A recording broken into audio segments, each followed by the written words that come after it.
Namaskaram to all viewers of Jyotirmarg.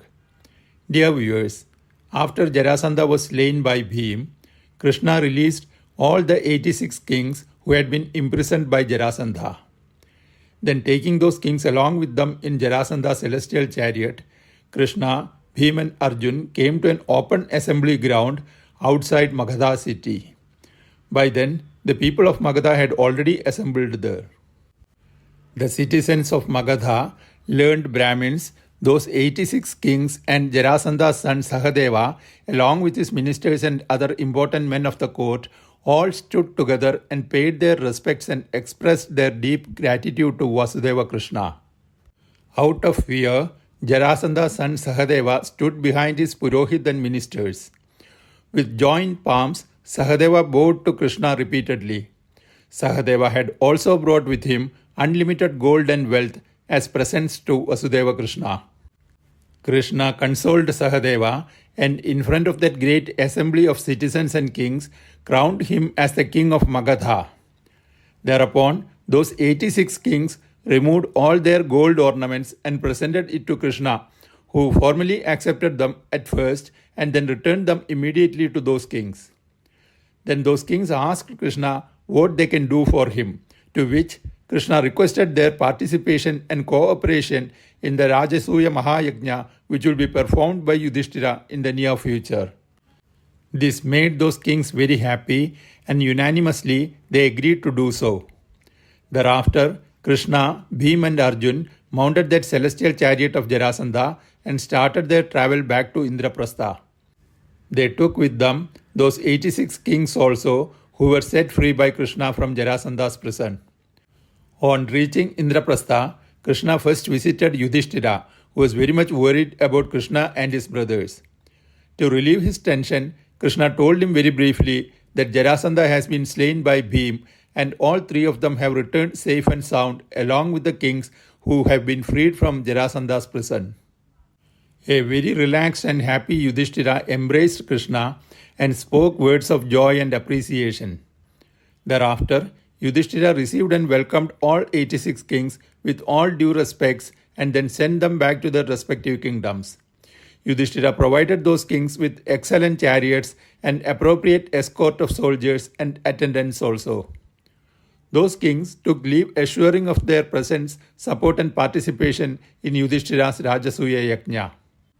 After the departure of those kings, bidding farewell to the Pandavas, Kundi, Draupadi, Subhadra and Abhimanyu, Krishna also took leave of them and set off to Dwaraka. Thereafter, Yudhishthira and his kingdom, which was guarded and protected by his four powerful brothers, became the synonym for peace and prosperity.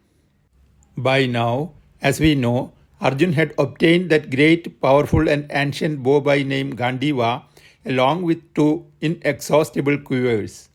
He had also received from Agni Deva a celestial chariot with a matching and powerful flag staff, and also an assembly hall for his eldest brother King Yudhishthira, which was without comparison. For facilitating his brother Yudhishthira's elevation to the status of emperor and for the performance of the Rajasuya Yajna, especially so because now the threat of Jarasandha has been removed, one day Arjun approached Yudhishthira and addressed him like this: O king, many things that are difficult to attain have already been attained by us. Now I think it is time to win over the earth and to fill our treasury and to make unlimited reserves. This can be done by subjugating and collecting tributes from each and every king of Aryavarta. I wish to win the kings and kingdoms of the north, as the seat of Kubera is in the northern direction. So please grant me permission to start on an auspicious day and at an auspicious time when the moon is placed under a favorable constellation. Dear viewers, the following section in Mahabharata is described in several chapters by name Digvijaya. Dig means direction and Vijaya means victory. And so Digvijaya means conquering that part of the world which lies in that direction. Just like Arjun is going in the northern direction, followed by Arjun, Bhim goes to the east, Nagula to the west and Sahadeva to the south also. In the next few chapters, Arjun's conquering the north and collecting endless gold and wealth as tributes is described in detail. Just by seeing the huge Chaturanga army headed by the great hero Arjun, most of the kings and kingdoms decided not to wage war and accepted Yudhishthira's supremacy and protection and paid tributes. But Bhagadatta, the king of Pragjyodisha, decided to fight with Arjun. Dear viewers, Pragjyodisha is an ancient kingdom spread over and beyond the present day state of Assam. Elsewhere, there are also references like it was situated in the Indus Valley regions of Punjab. King Bhagadatta of Pragjyodisha is said to be the son of Narakasura. He had the support of the rulers of the Saptadvipa or the seven islands and the Kiratas, meaning the tribes of the forest, and the kings of China, and also the support of several other kings and kingdoms situated nearby and far away from Pragjyodisha. Thus the combined forces under Bhagadatta was very large, and Bhagadatta himself was an accomplished warrior of name and fame. The war between Bhagadatta and Arjun continued for 8 days. On the 8th day, Bhagadatta started losing his strength and energy, and he found Arjun still fighting without any signs of fatigue, just like how he was on day 1. Thereupon, Bhagadatta stopped fighting and addressed Arjun like this: O Arjun, O son of Pandu, in you I can see the valor of that one who has performed 1,000 Ashwamedha Yaga. Dear viewers, the one who has performed 1,000 Ashwamedha Yaga is Indra. And as we know, biologically, Arjun is born to Indra and Kunti. Bhagadatta continued, I am a close friend of that Indra, and in warfare I am not less than him or behind him. But O son of Pandu, today I am not capable of facing you in battle. O son, you have countered and pacified all my weapons and divine weapons. But I know that you have not used those more powerful ones which are there at your command, with which you could have slain me. Arjun said, O king, I do not have the intention of slaying you or any other king. Bhagadatta said, O son, O mighty armed one, then you tell me what is in your mind. Whatever it be, I give you my word, you will receive it from me and my kingdom. Arjun said, O king, myself and my brothers and all our well-wishers wish to see our eldest brother, the righteous and illustrious King Yudhishthira, to be installed as the emperor of Aryavarta. For this, I want you to pay annual tribute to us, just like all other kings. O king, you are a very close friend of my late father Pandu, so you are very dear to me also. Hence, I will not pass any orders regarding the tribute amount. I am leaving it to your decision and discretion. Bhagadatta said, O Savyasachi, I shall do like what you have said now. Now you tell me what more you want from me. Dhananjaya said, O king, your promise to do what I wanted is all that I need. Nothing more is required.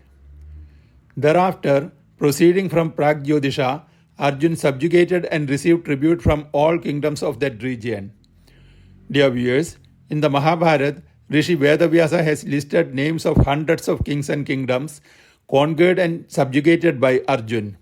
Finally, the north and the northeast conquered, Arjun set foot on the Himalayas. Those days, there were several hundred kings, rulers and monarchs in the Himalayan mountain ranges. One after another, Partha subjugated all of them and received tributes from them also. Like that, Arjun conquered the whole of the Himalayas and finally reached very near to the Manasa Saras. There he defeated the Gandharvas and received huge wealth as well as the most magnificent and celestial horses renowned in all 3 worlds for their supernatural speed and abilities.